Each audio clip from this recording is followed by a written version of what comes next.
So, ayan guys, nagsiligang ako ng tulingan na isda.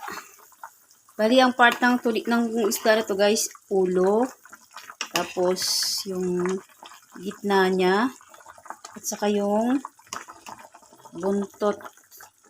So, bali, pinirito ko nga pala guys, yung ating isda. Saka ko siya ginisa sa sibuyas, bawang, kamatis, at luya. Bali, ang luya guys, ang purpose ng luya ay pampatanggal siya ng lansa. So, ayan. At ginisa ko rin siya sa kamatis. Bali, naglagay na rin pala ako dito guys ng bitchin. So, magdagdag lang tayo ng ibang pampalasa dito. Katulad ditong, ayan guys, yung sinigang na original. Sinigang na sa sampalok yan guys, oh. Yan. Nor sinigang sa sampalok.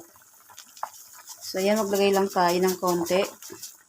Bali, hindi ko nilagay guys yung isang malaking sachet kasi nasubrahan ng asim. So, ayan, imekos-mekos lang natin. So, nagluluto ako guys ng isda, piniprito ko muna lang siya. Kasi ang purpose nun, para matanggal yung lansa. Yan. Yan guys, oh.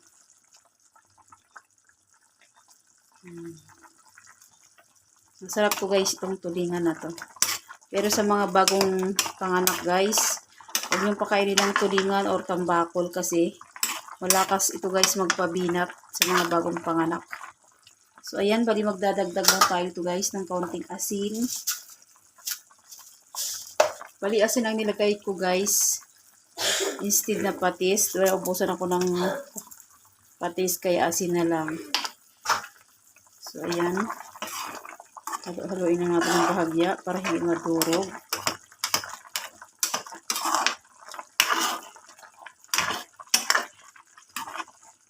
Balikan natin maya-maya guys kapag goods na yung ating isda.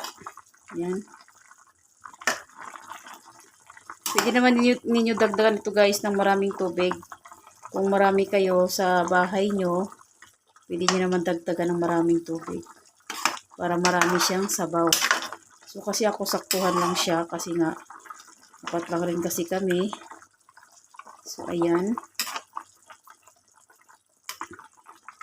Balikan natin guys maya-maya kapag okay na itong ating isda. Kapag luto na, lalagay na natin yung ating pichay.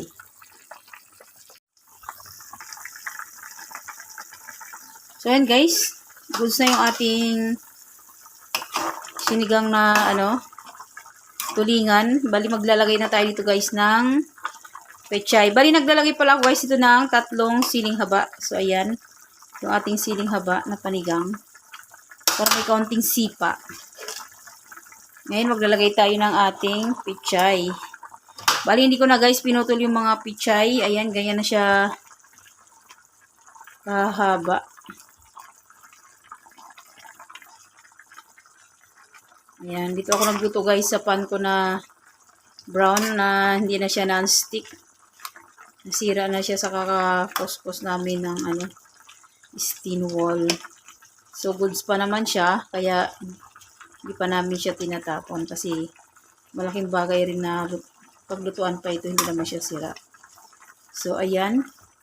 Nilagay na natin guys yung ating pechay sa ibabaw. Ayan. So, baliantay na lang natin to guys, maluto. Saka natin balikan maya-maya kapag goods na yung ating mga pechay. So, ayan guys, tignan natin yung ating pechay kung luto na. Ayan, goods na to guys. Patayin na natin yung ating apoy, yung ating kalan. Ayan, pwede na to. So, yun lang guys. Thanks for watching. Please like, comment, share, and subscribe. God bless us all. Thank you Lord sa blessings.